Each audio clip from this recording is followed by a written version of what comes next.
Yo, yo, welcome to episode 1010, as Nick would say, or in the podcast world, that would be episode 110 of the SAWDUST Nation podcast. You are hearing the lovely voice of myself, AJ from Crafted and NJ, with my wonderful guest hosts, Josh from North Country Woodworking, On the Rocks, NPG Creation, known as Nick, and then Nap from Nap's Naughty Works. Naughty? I don't know. Naughty. It's always naughty. Nap's Naughty Works, LLC.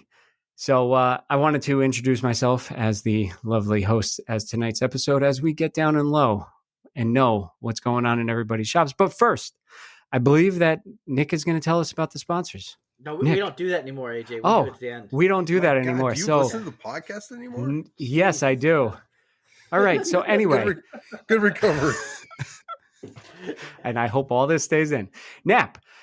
Because you have so much going on in your shop and you've moved since, I think last time I was on here, because I don't think you were on. So I followed along that you had electrical issues, that you're getting a heater installed in the middle of the summer. And I want to learn all about it. And I want to know all about the woes that are going on in your shop. Yeah, so a lot of the woes are starting to come to a halt. I'm actually operational, finally. Last episode talked about becoming official, but then also, and since then, learning a few extra things about North Dakota and their tax laws, which I'll talk about here in a few. Mm-hmm. But the shop in its current state, the laser had some issues today while talking to Matt from Voltner Woodworking, but we both fixed our lasers, I think, at the same time, and we're good to go now. My CNC has gotten a few upgrades, very simple upgrades. Matt Wackerly, he sent me some 2-inch step-up blocks for my Onefinity. So my Onefinity now sits 2 inches taller than it did before, which means I can cut thicker stock, which is pretty awesome. Yeah. That's right. I forgot the Onefinity doesn't have a physical bed. Like mine, I got physical bed. I had to make risers. That's really nice that you could just block it and make it higher. Yeah, it's honestly, I didn't think it would be super game-changing until I did it. Mm-hmm. And now I'm just looking at it like I can put a really thick cutting board in there and not have to worry about clearance issues, none of that stuff, which is pretty cool. Yeah. And then when I start doing this 3D work, if I have a thicker piece of stock that I'm trying to do 3D work on, I don't have to worry about it possibly topping out on me or anything like that. So that's a pretty advantageous upgrade for the Onefinity. And then I finally finished installing my track system for cable and water hose management. Nice. It's a whole drag chain, 80 millimeter long, I think by 15 millimeters wide drag chain. Fits everything perfectly. I mean, then again, I have actually a lot more space than I probably need, but a more robust drag chain for a robust machine is probably better off, so I don't tear it apart while it's operating. So that's what's going on with that. I had to restructure the table a little bit because I noticed that some of the cables weren't long enough, so I had to end up putting my controller, kind of like what Josh has, how he has his controller for his X-Carve up on top. I had to put mine up on top, which is actually even proven to be better because it gets more airflow and the box doesn't get quite as hot as it did when it sat in its little cubby. So that's honestly, it's kind of like one of those things, you accidentally made something better happen. So I just enjoy a hot box every now and then, but that. Oh, this could go so many ways. I got a question for you, Nap. The Onefinity didn't come with drag chains, just standard? So how they got away with it, but how they mitigate the cords or cables dragging is it had a spiral cable for the Z-axis and the X-axis. It just plugs into the very end. So there was only one cable actually going across my X-axis, which was the spring cable for the Z-axis. Okay. However, I didn't really like that too much because when I'm running cooling hoses and a spindle cable, that also wanted to find its way, on the CNC bed. So I ended up routing it through that spring chain. But the problem with that was it was too heavy. So it would start to bob down towards the bed of my CNC. So it made it thicker and heavier. Yes, you made it nice and thick and heavy with your water hoses. I know you already got it all set with the drag chain, but if somebody else out there might have a Onefinity and they're going to do this with a water-cooled spindle, couldn't they just run the hoses with the drop down for the dust collector? and they very well could. So I didn't do that, and the reason why is because, well, I kind of cut my legs out from under me when I cut the hoses a little shorter, so I really couldn't do that. But I also, when I first set it up, I was in a hurry when I was in Texas because, well, I was like a kid on Christmas when it arrived in Texas, and I was like, I got to set this thing up and get it running, especially because I had a couple orders depending on the bed size.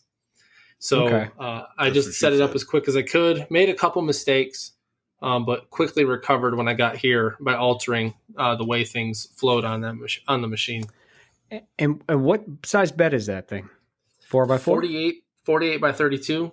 Okay. So I can put a full sheet of plywood widthwise. I'd probably use those, and I'm going to get this eventually, a composite nail gun.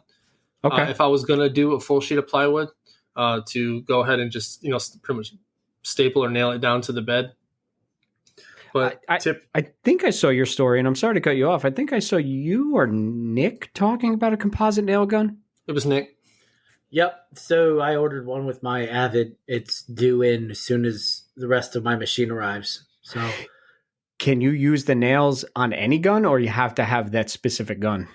I am not certain, but you can buy the composite nail gun by itself and buy the nails separately at a discounted rate somewhere. Joey Steelblade knows for sure, but I'm positive that it's going to be a game changer because I really don't want to have to worry about clamping everything like I do now. It's such a pain in the rear.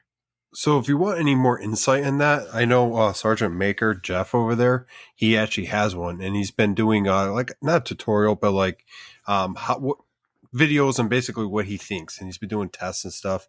And I've been following along because since Nick mentioned it on one of the episodes, I've been very interested because that's how I secure most of my stuff. I use a pin nailer, and it's just much easier. That way I'm not messing around with any hold downs or anything.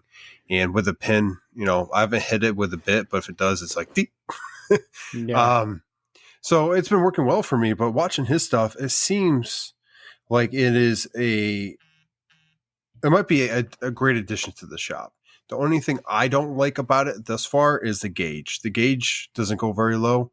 And I mean, if you don't have a good chunk of material that you don't really care about and leave plastic in, then you're kind of SOL, but it's something you're going to have to plan for. But the hold down, from what I've seen from his videos, and just to remove it, you tap the side of it and the plastic snaps, and like you're done. You're not pulling it up. You're not doing anything crazy.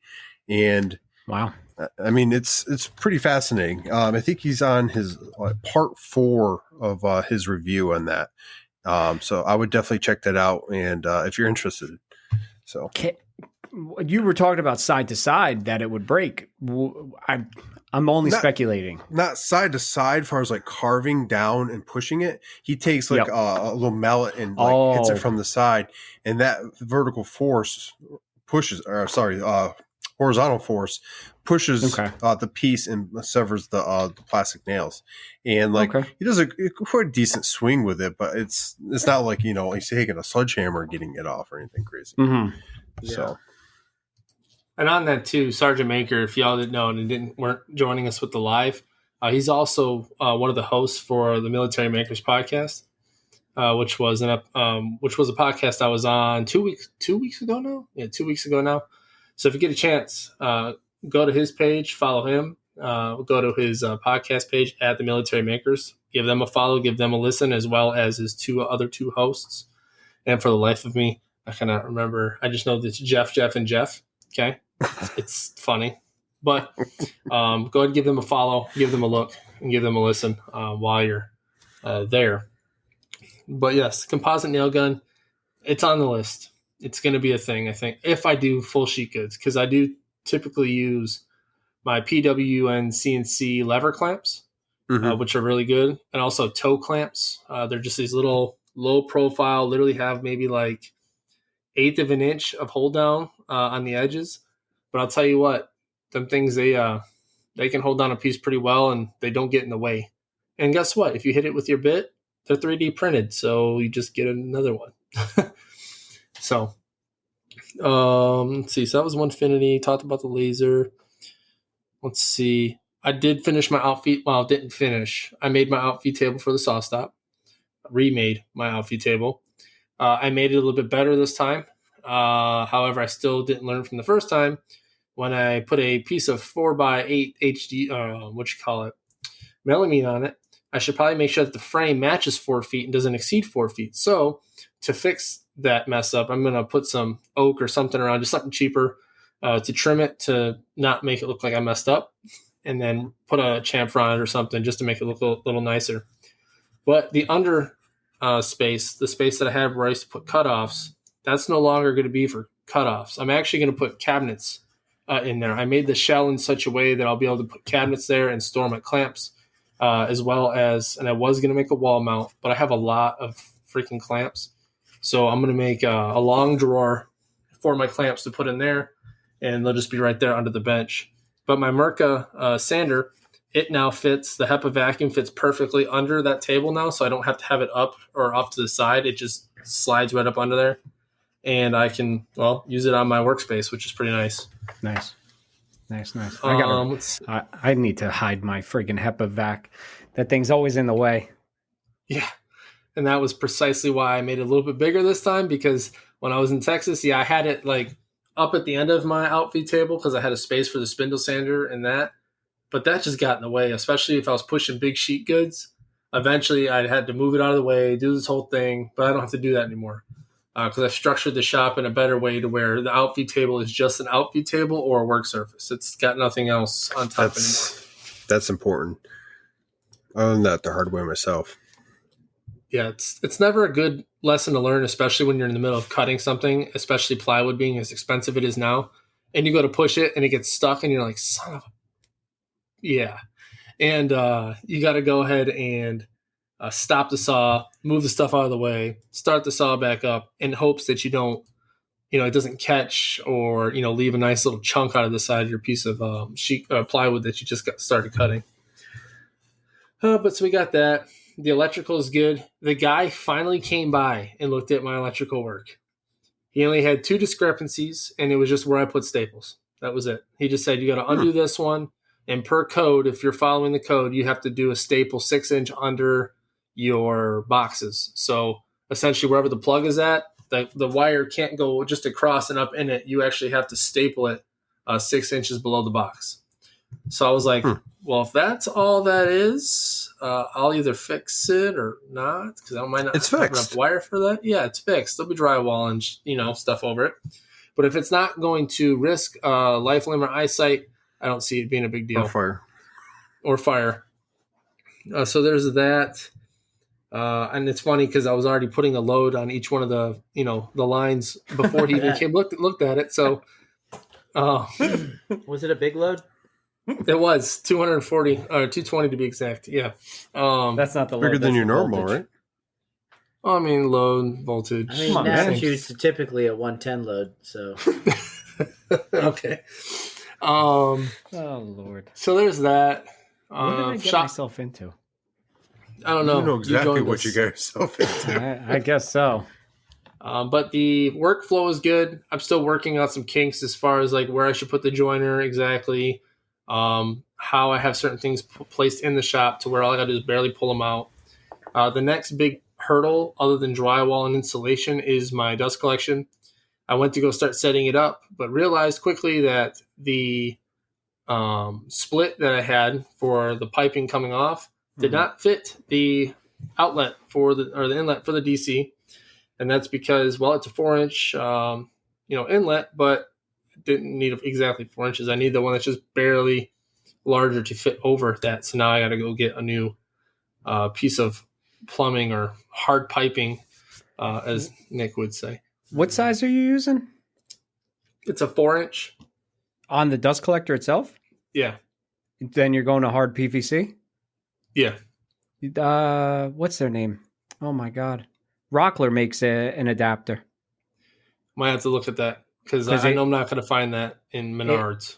I'm pretty sure because I have it on mine because it was a 4-inch to a 4-inch, and I'm like, well, I can't slip it over, and I was using Schedule 40, and they have one that I think makes it a little bit bigger. It's like a rubber clamp to I think a hard piece or a rubber sleeve, something like that. I'll take a look at that because that's something I need to actually get this run. Because that's honestly the next biggest thing, because I'm really trying to limit the amount. I'm gonna have plenty of sawdust, I'm sure still, but if I can limit as much of it as possible or eliminate most of it as possible, that'd be great. Because getting into the heater. So my heater, yes, installing it in the middle of summer because I'm preparing for winter. Winter is coming here. And when it does, I'm not going to be caught with my pants down, freezing my butt off. But I do have an infrared heater coming. It's 40,000 BTU infrared heater that's natural gas. And I'm going to vent it and put the air intake through the side of my house. Nice. So, so that way I have nothing from inside the garage being sucked into the combustion chamber of the heater itself. Now, dumb question, because if you're taking cold air from the outside in, I don't think you're ever going to heat the space. The air is just so it fuels the flame that's in. Okay. Because all it is it's what is it? It's a 1 amp igniter, and the natural gas is lit. What's up? What are you laughing about? We got AJ over there thinking that you're taking cold negative-degree air trying to heat your shop.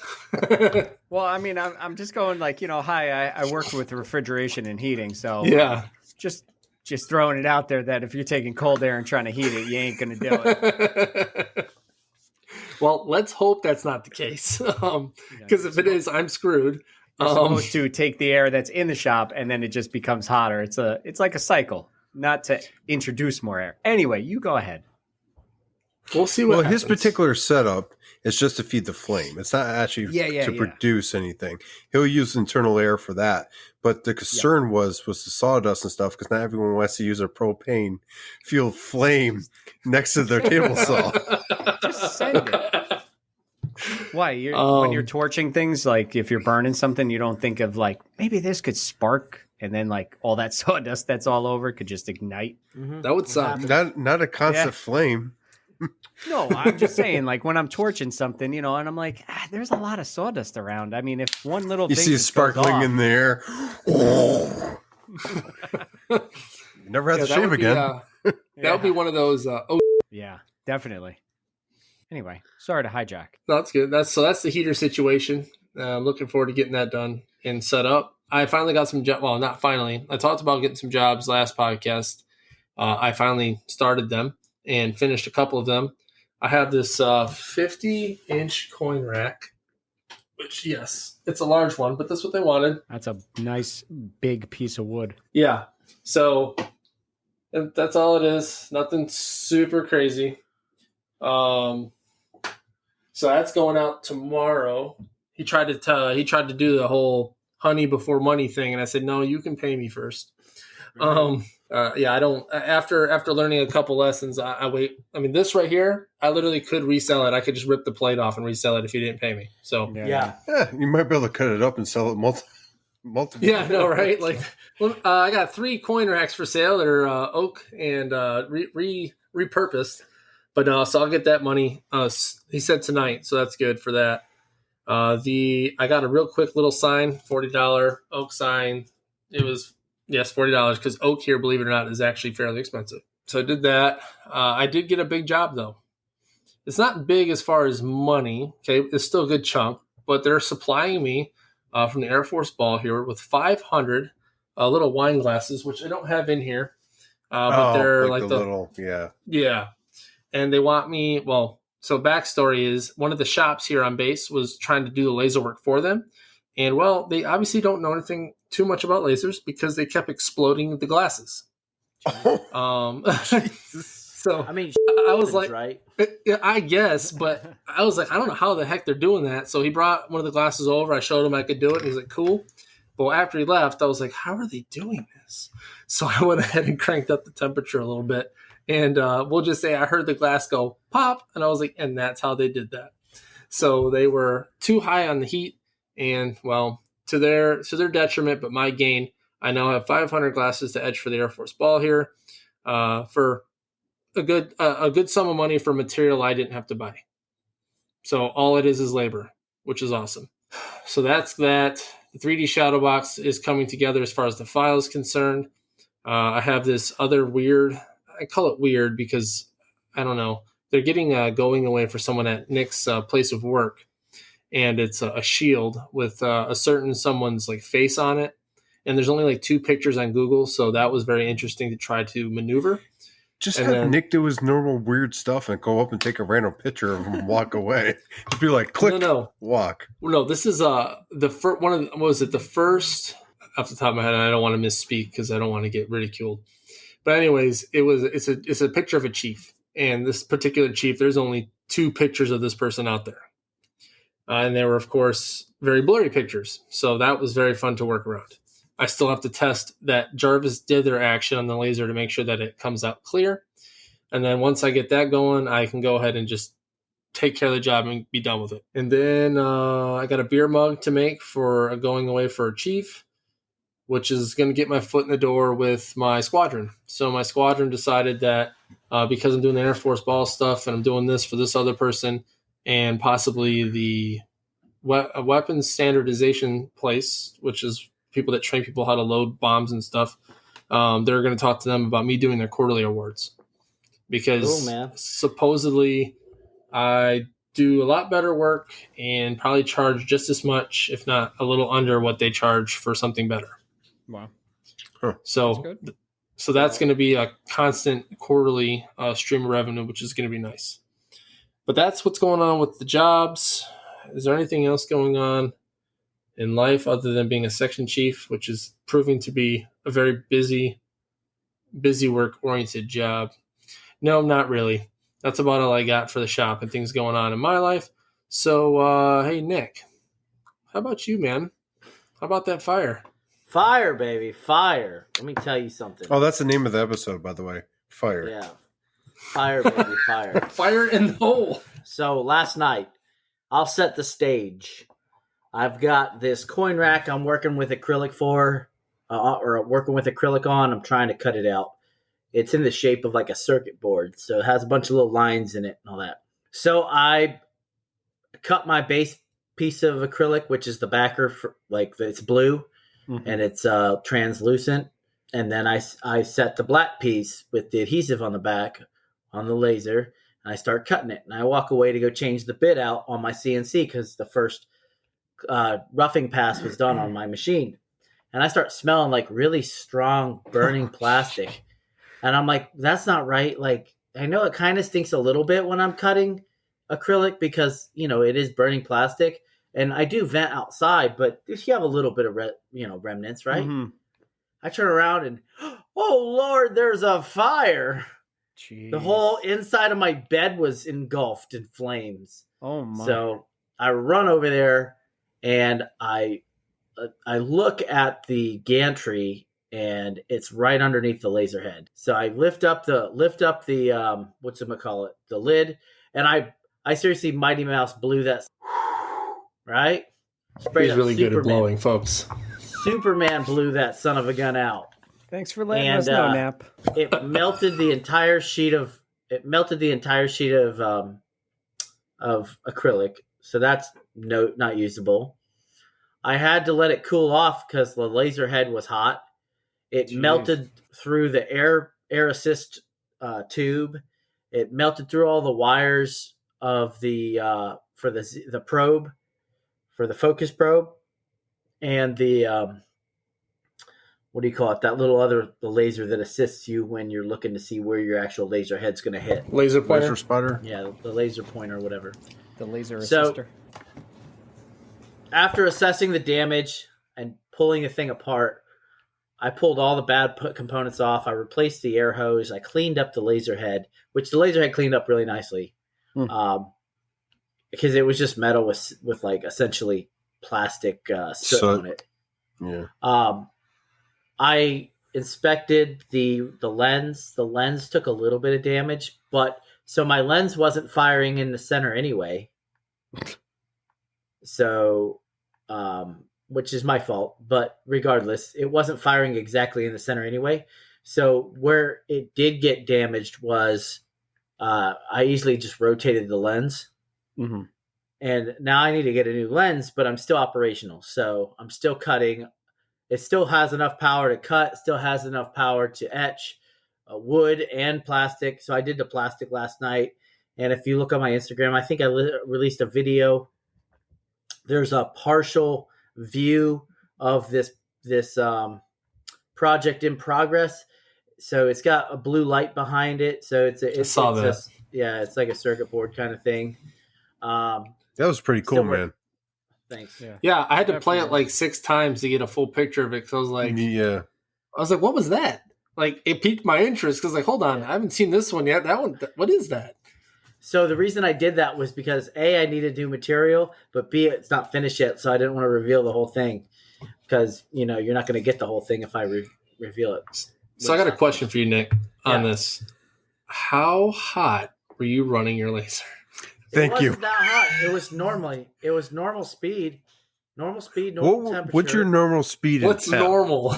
I cut it at 20 millimeters per second at 65 power, and it goes right through 1/8 inch acrylic, through the adhesive, backer, through the paper on the front.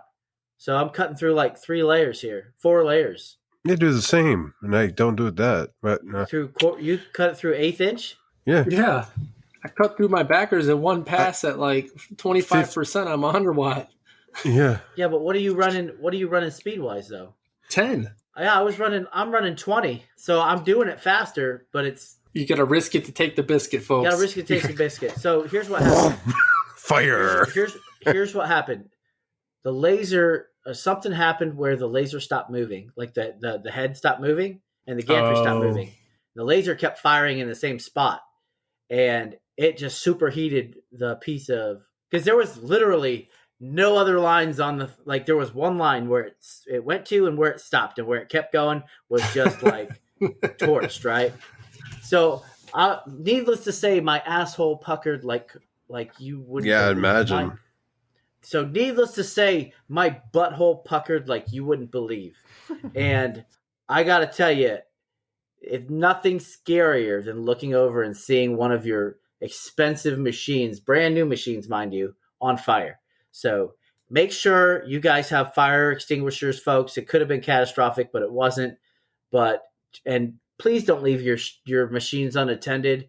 If you have a camera, use it. Don't leave the house while your laser's going, because it just goes to show you it could be just a speck of dirt that stops that stepper motor from moving. And the next thing you know, you have a fire in the house. And if I wouldn't have been there, it would have been catastrophic. The whole laser would have burnt down. So, and potentially the garage and then the house. Did you ever figure out why it stopped? No, I didn't figure that out. I just know that it did stop because that's where it was. When I went in there, it was still firing in the same spot. I hit the emergency stop when it was still firing in the same spot. So pew, pew, pew, pew. Anyway, it might have been the G code got disconnected. Turn off the laser. Yeah, that's weird, man. Other than that, I have a lot of stuff doing. I have this podium I'm about 75% done on right now. It's getting shipped this weekend. I have that coin rack that I was telling you about, the circuit board one, that's getting finished and packaged up tonight and getting sent out tomorrow. And I am going to bed after that tonight. I am absolutely smoked. You look tired. Dude, yeah. I was up for the past 2 nights till like 2:00 in the morning. I am absolutely smoked. And it's bad when people at work are like, dude, you look like trash. I'm like, well, I'm going to tell you, man. But the cool part is once I get in front of like my students at work, I put on the intensity and I put it on. Like it's essentially like an adrenaline rush when you get in front of people. So I get that pretty easily.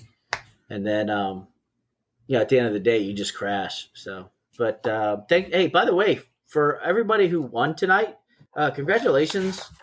We had Victor won some clamps from Victor from Wim Designs. Mr. Beam from Beam Woodworking won. What did he win? No, he won the Orca. He won the Orca abrasives, and then Ducky's Mesquite, surprise, surprise, won a SAWDUST Nation flag to go. If he doesn't play the lotto, man, I like that gentleman needs a play.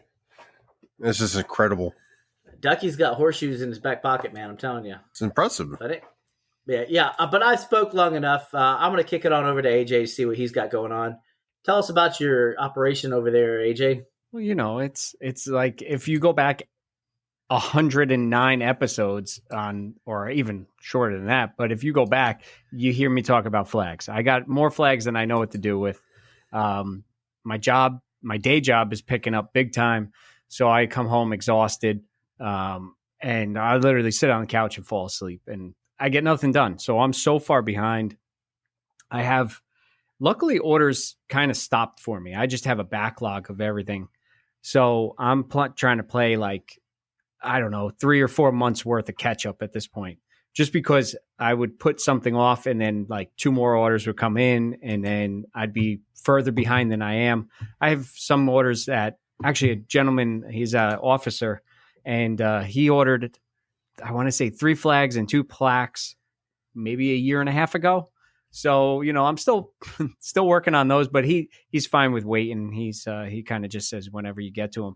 And like I told him, I'm glad that I waited to get to his, because a year and a half ago, my flags didn't look anything like they do now. So, skills have definitely changed. And I said, I'd rather give you this product than the one back then. So, it's just making an excuse that why it took so long. But it's a lot of orders. It's a lot of stuff. I never in a million years thought that this little hobby would become so big. And, of course, it's something that we're all, gunning for, that we want to go full time with at some point, and then not have to worry about anything. And you can literally work right out of your own garage. I mean, what could be better than walking downstairs or, walking outside to your garage and then not having to drive anywhere, not having to work for anybody but yourself. And then you can finally work during the day and then take a nap at night and not have to worry about playing. Are you joking? No one here is going to take a nap. That's not in our blood, dude. You're right. I hate naps. But here's the thing. Okay, nap. We know you like to nap. Yeah, I hate you too, nap. What? Wait a minute, what are we talking about? But, if you think about it, you could have all day to work. And then you can finally enjoy life and not have to, work all day and then go pretty much back to work and do it all over again. The shop's filled with stuff. I bought all the cedar just recently at Lowe's. I picked through this brand new pile of cedar, cut it all up. I have a bunch of wood probably for another 20 some odd flags that I still have to make. It's just a lot of stuff. And then I have a guy at work he wants me to make him a domino table. And I just posted up some stories tonight about the domino table because I finally said, I got to get to this thing. He's begging me to make it for him. And, it's out of my comfort zone. So I don't want to do it. So I keep putting it off and putting it off. And finally, it feels good to have it built in a spot where I know I can keep going with it. And then it's just going to transform into something. It's that initial hurdle that you really got to get over. It's a mind over matter thing, especially if you're comfortable with making A and now you have to make, Z. You don't want to just jump into it because you're going to waste material, you're going to, waste time. But with me, I won't jump into it until like the last minute because I keep thinking like, what if I don't do this? How can I make it? I want to know the ins and outs of it. I tried looking for pictures on domino tables. I wanted to see the underside of them to see how they attach the legs. And literally, I went so far into this project and it's just a small build. It really isn't that much now that I look at it. But everything else is going good. The laser, good thing I told myself that I needed a bigger laser. Josh didn't tell me anything about that. He never even introduced me to lasers. So if Josh tells you that he did, don't listen to him. It's all a lie. He didn't tell me. But yeah, I can't thank you guys enough for pushing me to get an OhmTech, and that thing is spot on. I am so blown away by it. And, I'm cutting through just 1/8 ply, but I mean, I'm doing one pass at 22 speed and I think 35 power, and it's cutting beautifully. And Nap, thank you for the tip on also how to keep little pieces from falling through the honeycombs. I picked up some wire mesh because I was like, well, I don't know how I'm going to keep these little letters and these little dots from falling down. And Nap told me to get some wire, real thin wire mesh, and it worked out great. Man, that thing is spot on. And I'm surprised because Nick and Josh have an ohm tech, but Nap, you don't, right? Yeah. So you could say I'm the father of the laser group. Okay. So I started with, I started with the laser. So when Nick and I first met, he of course did his classic, hey, here's my card if you need a sign or something made, because he heard I did woodwork, so he did what Nick would do and came and messed with me a little bit. And then he found out that I got 100 watt and came and saw it. And was like, that thing's freaking cool. And we started talking about him possibly getting kind of like the one I have. But then he stumbled onto Omtech, and then that's when the whole Omtech journey started. And that's kind of how you all fell into getting Omtech lasers. And here I am, the oddball out with a freaking gray Chinesium box. That works pretty well, but I'd rather have an Omtech personally. But when you guys got your lasers, did you have any issues setting up mirrors and whatnot? Yep. I knew nothing about it. When I was talking with Nap, I was doing the masking tape over the little hole for the lens and whatnot, or the mirror, and doing my tests. And Nap was like, I know you were probably impressed by how well that thing was set up, and I didn't touch anything. I was waiting to see like a dot here and a dot there, but this thing was almost spot on. And honestly, how minute that little dot was off, I don't even notice. So for me, that OhmTech literally came out of the box, sat for a few months, and it was spot on the second I came out of the box, dropped, sat for a few months, used as a table. It dropped into alignment. Yeah. I have to say, I was very impressed by it. And the only thing that I couldn't figure out, and I thought my laser was dead, was I didn't realize that the emergency stop came pushed down. So I literally turned the power switch. I'm like, I think I posted it in my stories. I was like, all right, first time everyone's going to see it. I'm going live. And I hit the button and nothing. And I push the button again. I'm flipping the key. I'm like, oh my God, this thing's dead. And so I'm pushing on the emergency button and I'm like, let me spin it real quick. And the whole thing comes alive. I got scared pretty well because I didn't know what it was doing. I just saw the head starts moving. I think it's going to go crashing into the back of it. Didn't realize homing switches were over there. But yeah, I have to say, if anybody's looking for a laser upgrade, I know Victor got his, he's got a 50 watt, I think. Mm-hmm. Yeah, it's a 50 watt. Yeah, I think he was doing some tile that he was engraving as well. I'm just sticking with Baltic birch. That's what I'm sticking with. Acrylic, I'm good with. Don't worry, Nick. I'm not going to step on your toes. I don't want to go to anybody's, door and come a knocking. I encourage everybody to try acrylic because not only is it super freaking cool, and I can't wait to see what other designs I can steal from people. Nice. And it will also keep you warm if you need. Set fires. Well, I mean, worst case scenario, you could roast marshmallows on there. So, but check it out. If you're looking to make acrylic stuff and you want to get some sort of information on it and you don't know where to start, get a hold of me. Hey, where can I get some acrylic? You could go to makerstock.com and go ahead and put it in your cart and use promo code SAWDUST10 and get 10% off your initial order. I think I know where I'm going to be going, Nick. Shameless plug. Back to your regular scheduled program. But yeah, with that, just the shop's busy. Life is busy. I got way too much to do between the house, my day job, and crafted. And honestly, I know you guys ranted about it last time, but I need to get this off my chest because I haven't had an outlet besides the cats and Kim. But Instagram sucks. It sucks badly.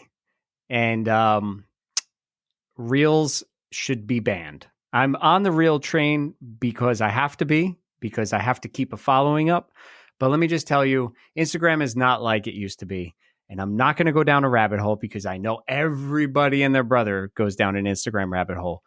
But it sucks. Thank you for listening. And that's really all I got. Just real quick to caveat on that. No. I said we're not going down a rabbit hole. Small. Instagram.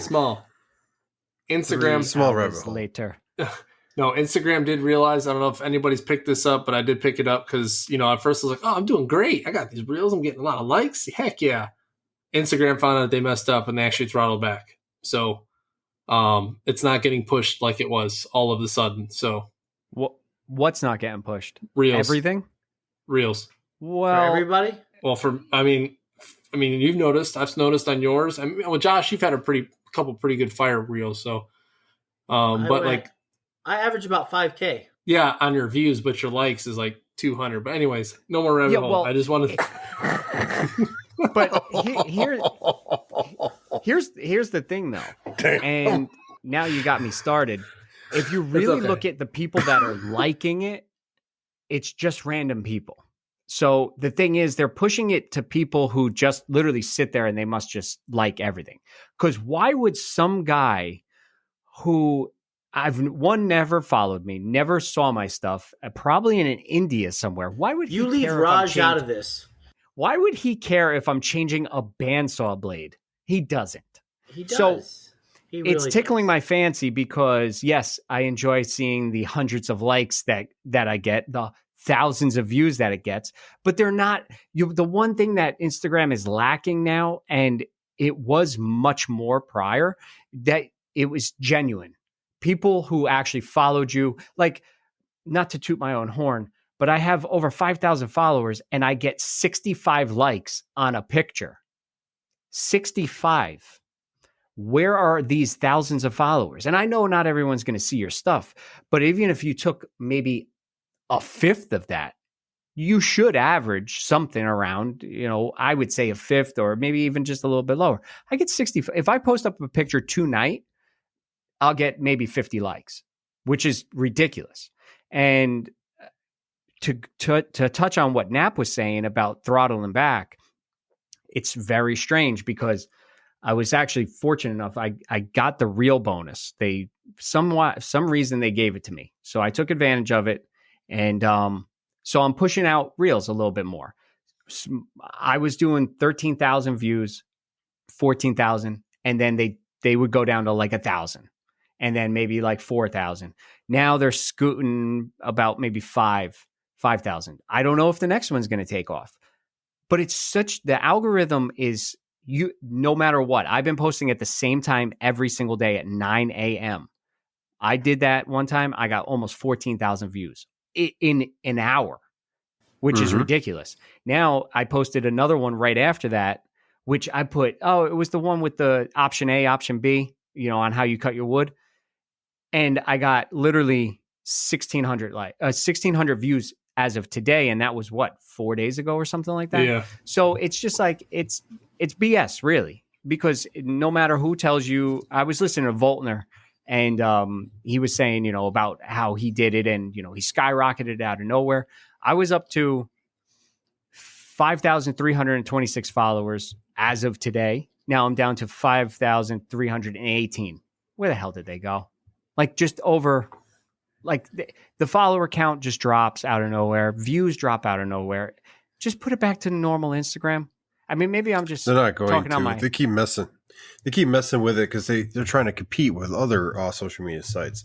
So they're trying to compete, and while they're doing that, people are either leaving Instagram or joining Instagram based on what they're doing. And the follow counts that go up and down, that's always going to happen. I mean, like, you've done this game long enough. I don't know, man. Why? It's not that drastic, though. Like, you don't lose. It depends. Giveaways followers. And stuff. Well, not 1,000 followers. You don't lose 1,000 followers in like a month. I mean, you really have to say something jacked up to lose 1,000 followers, or you pay for your followers, and that is very true. Like, the subscription to those followers is up. Do we know anybody that pays for them? Yes, I do. But if you really want to know how you can lose a lot of followers or get a lot of hate speech, is just post up a very controversial flag. Because I found that out the hard way. You could. Okay, so what about? Wait a minute. So yes, you pay for followers? Yeah. No. I know someone. Oh, okay. I was like, yeah, I do. I was like, dang. Yes, AJ. Josh. Yeah, Josh. Yep. He caught all me. of his Yep. followers. Every single all one. three. He even pays me. I pay you? But I thought I took you off that list. I'm not going to I'm not going to go on like a rumor mill or anything like that. But yeah, there is somebody that's part of our community that I heard through the grapevine. And it's kind of a reputable source of a grapevine. and they mentioned a name, and it was disappointing. That's kind of like paying for sex, man. I'm not gonna lie. It's something Doesn't you can count. get for free if you work at it, but it's not. Yeah. You know, it's just kind of cheapens it if you pay for it. Okay. Listen to my episode on Off the Cuff podcast about Yes, this, because then you'll hear the real on it. it. I don't do it anymore, so really I could plug it all I want. You don't do the podcast anymore? No, I haven't done that in so long. I have no Dude. time. You're on I know here. Nick. You could be out there making one right now. You're right, but the thing is, I don't want to talk by myself, and I knew you were recording tonight, so I couldn't ask you. With that, I got a lot of stuff going on. See, you don't even have to bleep that. Stuff. So anyway, Josh, I need to know what is going on in your pants. I'm in shop, a cat shop. Cat's pants? Is your cat in your pants? Not in my pants. She's actually back. Where is She's she? behind me right now, meowing. She wants some attention. Yes. I see her holding a knife. Yeah, I wouldn't doubt it. Did she shave? No. Short hair, though. Short She hair. keeps it nice Trimmed. and trim, so no stubble. Yeah. Huh? So I had an interesting week. I had a very interesting week. So if you recall, maybe episode or two ago, I mentioned how I had a client that asked if I was a real business. I'm not going to go into all the details, but long story short, they came and finally picked up the boards they ordered, and they were very happy with them. And 2 hours later, they were playing on them, and they seemed to have a problem, reached out and demanded either $100 back or 100% fix.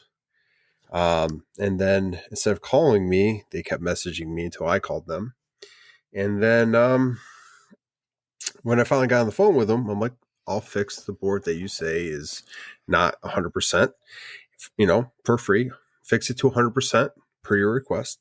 And they were not happy with that particular answer. So I moved on to giving them a small refund off their purchase. And suddenly they took it and were happy, and conversation was done and ended. Now, grant you, this entire process, there was demands the entire time, from why didn't I supply bags with the boards or deliver or other stuff. And it was pretty much the worst experience I've ever had with a client.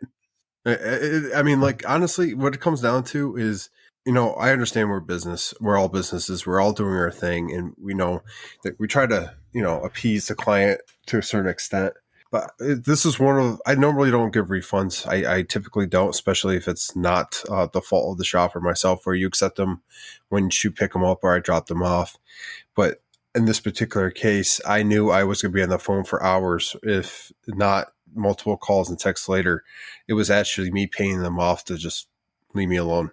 It was unfortunate. I don't like leaving a business deal per se like that, but it left a bad taste in my mouth that day, just because, like, for me, delivering a project and seeing people like light up and love it, or them picking it up and just loving it, and that enjoyment they get, that's a big thing for me. That's what keeps me going. And to have someone just be like saying they love it one moment and then saying they have an issue with it the next. Yeah, bro. Like if you pick up a project and you look at it and you leave with it, and then 2 hours later you call me, you can go ahead and kick rocks, bro, because that thing left in pristine condition. No. I sold a set of cornhole boards. I'm sorry to cut you off. I had a guy pick up a set of cornhole boards, and he brought his own moving blankets and blankets, put them in the back of his truck. Between each layer, he put his stuff, wrapped them, strapped them, done.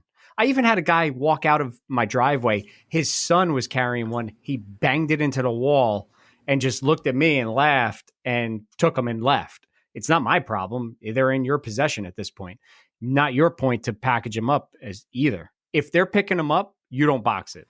I'm not saying you did the wrong thing, because you did what was the customer service thing to do. Yeah. But you went above and beyond, because most people would just be like, all right, it's been in your custody for 2 hours now. How do I know you didn't spill something on them or leave them out in the sun, let them bake and peel? I 100% agree with you. I did the business thing. I gave a little money just to get a little grace. And you know what? I learned my lesson. I'll never do another project for them. Did you think that they were out to get that the lady or whatever was out to get you? I think they were. I don't want to say out to get me. What I want to say is I think they were not wanting to pay full price, because from the very get go, asking if I was legit business when they are very active, and my name is very active. When I'm not bragging, but when someone asks for a project, my name gets name dropped more than once. Like, it's a reputable company here on base. Like it's known. So to ask if I'm real. They questioned if you were real last week. Yes. Oh my gosh. Yeah. It is what it is. I am grateful that I can sit here and say after like 3 years of doing business, I've only had 3 different clients that I've been like really frustrated with and just really didn't want to work with again. And I think that's a good record. And, I'm happy for a lot of the clients I do get that are just amazing people. So I just wanted to share that little tidbit because that was a big part of my last week here. Because I was happy when they picked up. I'm like, oh man, it's done. It's over with. I was living that high. I went back in the shop to finish up some stuff. And like all of a sudden it just went downhill real quick. And it just was like, Is there an amount of money that makes it worth it? Say you were making a set of cornhole boards and you had to deal with this people again. Because we all know you're not going to take them back to client. But say they agree to a specific amount of money for these cornhole boards. Would you consider that business? Double or triple the price? Yeah, that's it. Now, because I actually had this a similar issue. I sold a set of cornhole boards to one of my good customers, and I told her you can't leave them outside because they're not meant to be outside all the time because they're not plastic or composite or anything like that. So she said, "Oh, okay." I get a message from her, I don't know, maybe a week or so later, and said, "Hey, the one board is actually coming apart. It's chipping away." And I'm like, that's very strange. And I went over and I inspected it, and the it almost looks like they dropped it on the corner and then the weather got to it because she kept them outside. And I told her, I said, you can't keep these outside at all. She's like, well, I bought covers for them and everything. The covers are going to hold all the moisture in, and it was warmer. So now if it rains, now all that moisture is going to come out from under the ground. But I agreed. I said, I'll fix them because she's a good customer of mine, and it was easy, and it was an easy fix. But if you had that similar situation for a customer that's maybe a repeat, would you then take them back, even if it was a week later? Not like it, not long time, but maybe a week. Attitude. It depends on attitude. Like if it was someone that approached me and said, look, I know this is probably my fault. I'm saying blah, blah, blah. I'd work with them 100%. It was the way they did this. I should have said no from the beginning, man. Basically when they said, like, it took me aback pretty good when they said, are you a legit business? Like I was really offended by that. I've worked very hard on my, on people knowing that name, North Country Woodworking, and the reputation behind it. And like, the fact that someone could sit there and say that to me, and they're like, I'm on Google. Like, you can Google me. I got one more question for you. Speaking of all this, and I'll make it quick. Have you ever had a customer show up and go, oh, if I knew it was going to be this much, I would have never ordered them? Like after you discussed pricing, after you kept on showing them progress, after you showed them exactly what they wanted, 100%.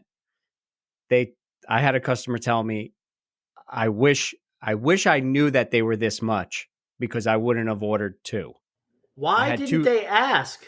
They did. I told them. They gave me a deposit and everything.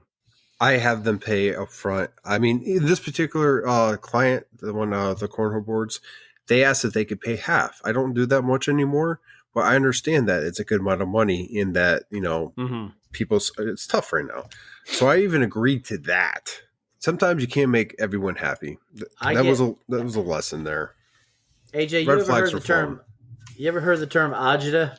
Yeah, of course. I'm Italian. Yeah, so I get customers every now and then that give me agita just because the way they approach me and ask me about, like, I give them a due date and then they ask me beforehand, like, hey, are they done yet? Like that gives me agita. I have one customer that gives me a lot of agita.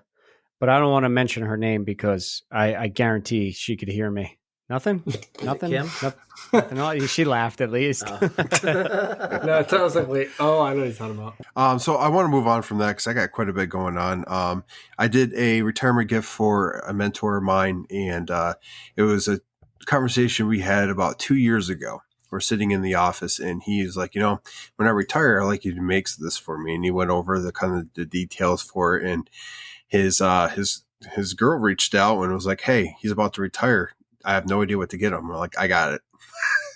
So I was able to recreate that from the conversation, and I posted that up there today. I made a helmet holder for him, display that will go underneath it, and the helmet should actually be lifted up on the piece, so it's kind of dead center and like fill the rest of the blank space in there. And I gave him the option if he wanted anything else engraved, like dates or whatnot, I could do that for him. Just based on the fact, like, she didn't know all the dates and the different bases and stuff. And after doing some research, there was some conflicting information, and I did not want to engrave incorrect information on his plaque. So I gave him that option. I should be meeting up with him tomorrow to give the helmet holder to him and then discuss any changes that might be occurring with that. So I was super happy to do that for him. A beautiful piece of wood. I got that from New Jersey Wood Forever, and it was a nice little slab. And I also got to do another shadow box with a hidden compartment in it. I haven't posted yet. At least I don't believe I have. For another person that, impacted my career.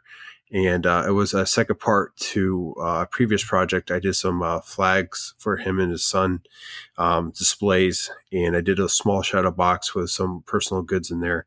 And in the back, there was a pretty good space with a door that he can put his additional military items that he necessarily didn't want to display but keep. And then I had a really good conversation with him and how he's enjoying his retirement. So those were some pretty important projects I got knocked out, and I was very thankful to do. And I got to reconnect with an old friend as well. He actually, the first individual I was talking about with the helmet holder, and this next one are actually the people I started talking about woodworking with and asking questions. So they actually helped me along with my journey in the very start, along with, Instagram. So I reconnected with this other individual, and he's doing shirts. I'm actually wearing one now, and he made 5 shirts for me. And I have the logo on the back with my Instagram handle and all that. He has a screen print and everything set up for that. So I got some brand new North Country Woodworking shirts. Great. They fit awesome. They feel good.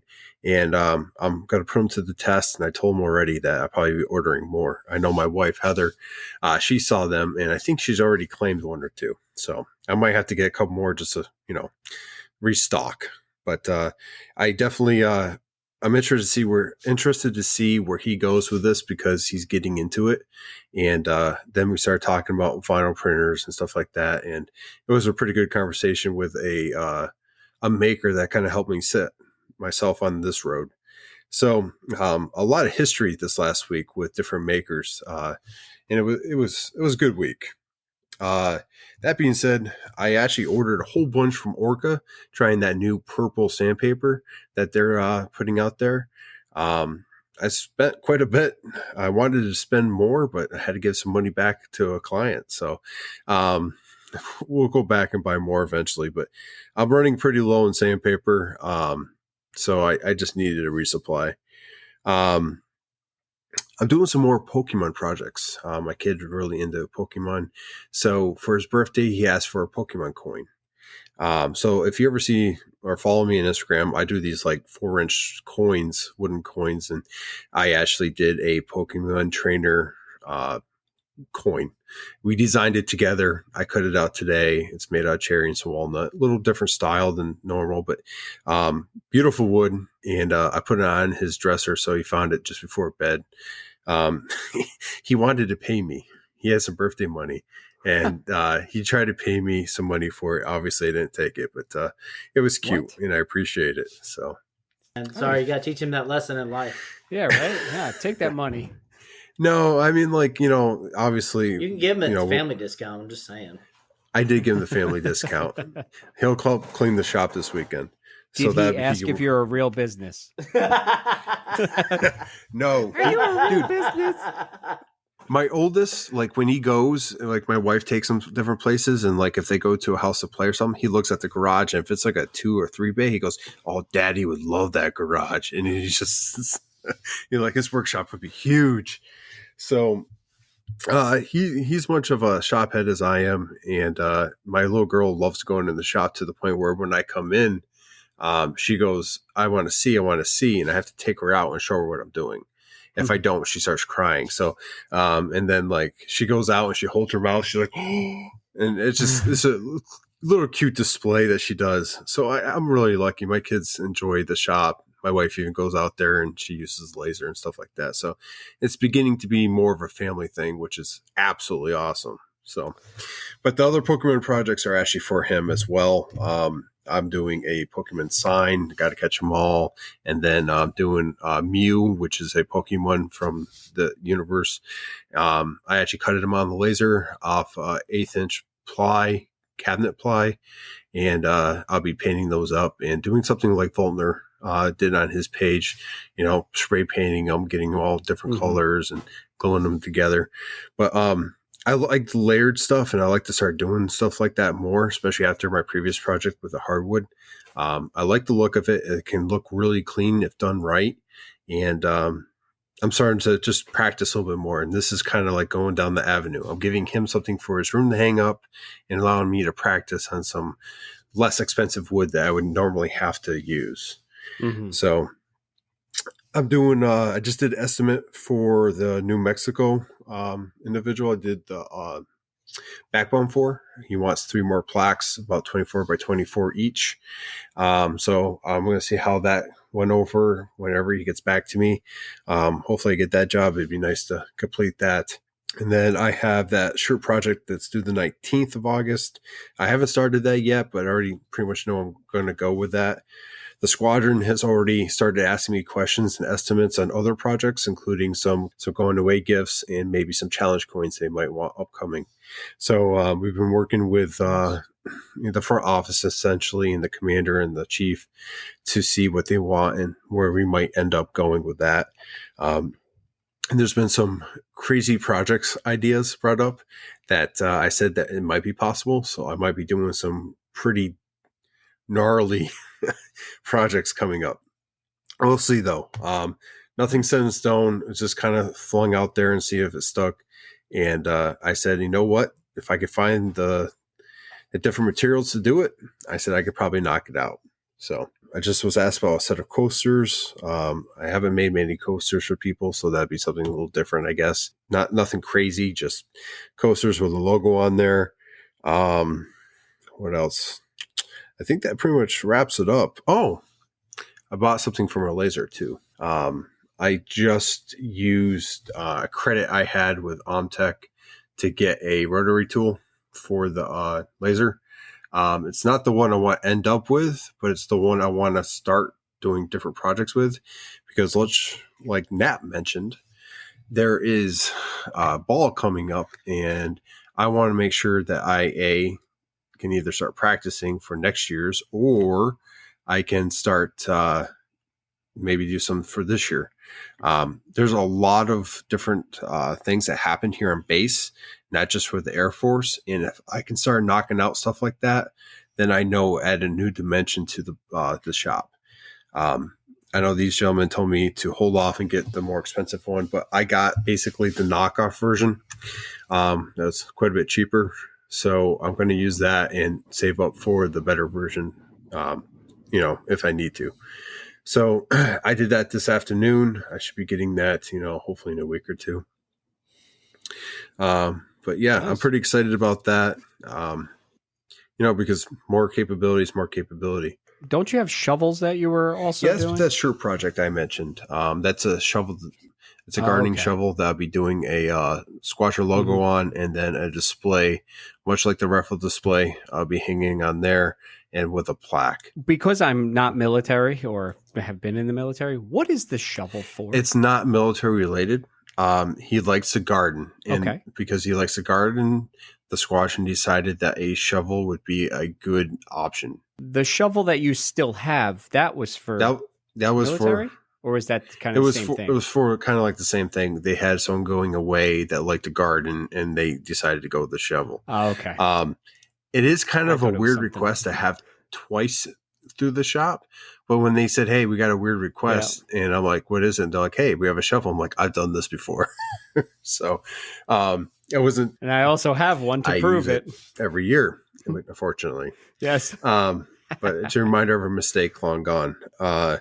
And then I might have to, or not have to, but I might be doing an engraving on a rifle too coming up. That's kind of waiting on some words with that. So, but yeah, I don't think I ever talked about that. I did a rifle engraving, and I was talking to you, Josh. That's and it was a one and done deal. And if I screwed that one up, that would have not been good because it wasn't like it was an older rifle too. It's nerve-wracking. And the guy trusted me somehow. That's with the rifle. I did one in the past with actually the diode. I did a very light engraving, and then I went a little deeper, and then I did multiple passes because I did not want to mess it up. So I finally got the engraving I needed from it and went from there. With the Omtech, I think I'll probably do the same thing. To be completely honest, I don't think. I don't want to start a fire, Nick. Yeah. So. Yeah, that pretty much wraps it up. Let's not go down too many rabbit holes. But, I think that's it. Anyone else got anything to add before we wrap up? Just real quick, any questions that were posted for the podcast for this episode, due to our guests for next week, we'll probably save the specific laser questions for episode 112. So we will answer those, and we'll keep them in the Rolodex of things to make sure we talk about. I just want to put that out there before we end. Yeah, the Rolodex, yeah. Just figured we'd let y'all know, so we didn't forget about you. Good. Well, I wanna say this episode of Sawdust Nation Podcast has been brought to you by PWN CNC. PWNCNC.com is the place to be if you want to get those aftermarket parts for your hobbyist / semi-pro CNC machine. Check out their spindle kits and all that stuff. Use promo code Sawdust Nation 981 to save 10% off your order. And next up, Total Boat. Their continuous support of us is very much appreciated. So if you want a 10% off promo code for Total Boat, go ahead and shoot us a DM and we will get that to you. And we also wouldn't be here without the patrons. Thanks so much for what you guys do. And congratulations to our giveaway winners this week. Your stuff will be mailed to you here shortly. And last but not least, thanks to our affiliates, Omtech and MakerStock. So if you want to save 10% off your MakerStock order, go ahead and use promo code SAWDUST10. And now, Nap. Yeah, hey, it's me. Hey, so if you listen to us on the Apple Podcast, Spotify, or any of the other podcast catchers, go ahead and give us 5 stars. And if you don't give us 5 stars, let us know why. Because if you don't tell us what you want, what you really, really want, we can't give you the content that you deserve. And yeah, even if you do give us 5 stars, still give us some feedback. Because, we're not perfect. We're close to it, but we're not perfect. And, we just want to hear from you. And maybe even drop us a line with topic ideas or questions. And to get a hold of us, Josh, how do they get a hold of us? Well, if you want to get a hold of us, you can first start off with AJ from Crafted NJ. We'll love to chat it up with you on Instagram. If you want to get a hold of the podcast, you can go ahead and do that with SAWDUST Nation Podcast on Instagram. You don't know who you're going to get a hold of, but you know what? That's part of the fun. Then you have Nick from MPG Creations. Nap from Naps Naughty Works LLC. Hi. And myself, Josh from North Country Woodworking. We're all on Instagram, so hit us up and, we can chat it up on there as well. If you want to hit us up on Gmail, go ahead and do that at sawdustnationpodcast@gmail.com. And there you can submit questions, voice clips, pictures of your latest project. Easy way to contact us.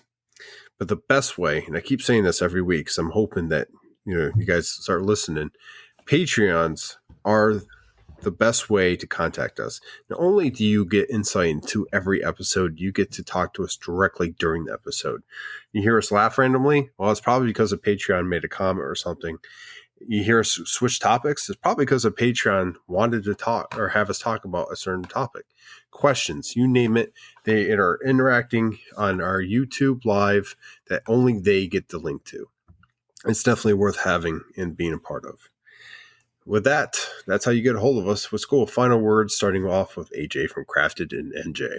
Well, I just want to say that I love everybody, and be on the lookout for a new episode of Off the Cuff Podcast if I ever start doing that ever again. Talking about reels. And then my first, yeah, talking about reels with the lovely and talented Nick from MPG Creations, which I'm going to throw it off to him. Nick, what's your final words, buddy? It's Nap first, so Nap's got to give his go away. Oh, sorry. We have order here. Well, today, because we've been on here for quite some time, just take care of each other. Reach out to us if you need help with anything, because we are for the community. It's really about it. Just take care of each other, folks. The only way this community gets stronger is if we keep adding to it with our knowledge. That's what I got. Nick. All right. Like always, take care of yourselves and each other. And remember, folks, it's only considered relative humidity if your cousin's sweating. So, Josh. Thank you for joining us to the 110th episode. AJ, thank you for joining us last minute, jumping on here. We definitely appreciate having the fourth host. If you haven't checked him out, check him out on Crafted NJ. He's doing some amazing work there. But with that, hopefully you guys get to listen to the episode on your way to work, in the gym, in the workshop, mowing the grass, what have you. Turn us on so we can whisper in your ear. With that, go make some sawdust. We're signing off for tonight, but not for the last time. Sawdust Nation out. Wow. Out. Out.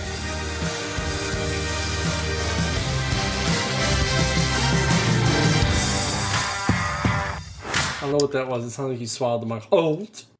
I'm trying to do a Nick. Got. And you can also turn the podcast on if you're drinking a cup of coffee. Yeah. I missed try to that switch part. it up once in a while. Jeez. I said I said that. I like hearing that. I said the I'm gym this time. I like drinking coffee. I can relate to that. I'm not mowing the grass. Yeah, we're still recording, Nick.